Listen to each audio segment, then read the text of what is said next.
gutom. Gutom ang tao. Kasi pagkatapos ng Yolanda, hirap ang tao. Halos hindi makabangon. Yung dumadaan sa barangay, pag ikaw hindi ka aliado ng kapitan, hindi ibibigay sa'yo.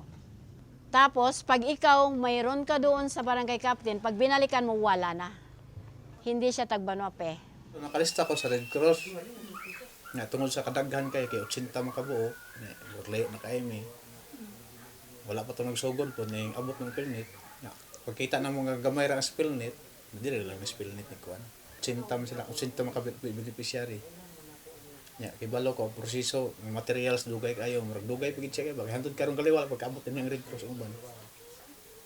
Mao pa lang na diha ang naabot na sa atbang, mao pa lang pagsugod diri.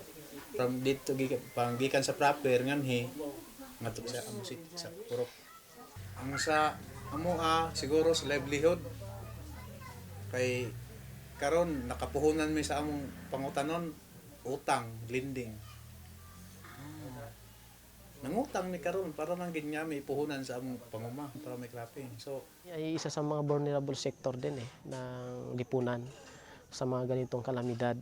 So, yun na dapat may konsidera ng gobyerno.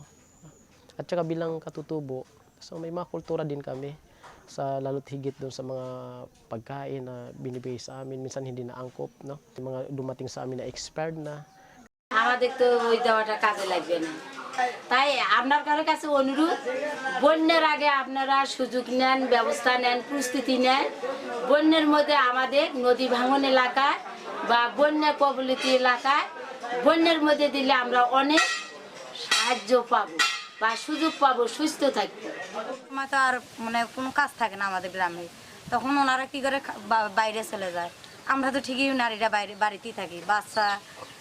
বাচ্চা গরু ছাগল যদি থাকে তাহলে ওই গরু ছাগল বাচ্চা সংসার নিয়ে ওই ভিটে ছেড়ে আর কি আমরা কোনো জায়গায় যাই না। যেমন একটা ফ্ল্যাক্স সেন্টার আছে, ও দিতে পারে না। ডোনাররা যদি টাকা যদি ওনাকে বেশি করে দেয় তাহলে তো বেশি করেই দিতে পারবে, কিন্তু কোনোই তো ওটা তার ঘরে থেকে দিতে পারে না, ওখান থেকে টাকাও পায় না। ওই আশ্বাস দিয়ে ঠিকই যায়, কিন্তু আমরা पाइ না। आपद परेको बेलामा दिएको सबै सामानहरू हाम्रो लागि उत्तिकै महत्त्वपूर्ण हो, तैपनि हामीले जस्ता पाएका थियौँ। जस्ता चाहिँ बढी त्यहाँ बसेको छ नि त्यतै जस्ता छन् अनि अब जस्तै वासिङ पाउडरलाई चाहिँ मान्छेले खाइदिएको, ब्रसहरू अनि त्यस्तै चाहिँ यो सेभिङहरूलाई चाहिँ उपयोग गर्नु नजानेको, त्यस कारणले गर्दा त्यस्ता वस्तुहरू चाहिँ दिन खासै त्यति उपयोगी थिएनन् जस्तो लाग्छ है मलाई चाहिँ।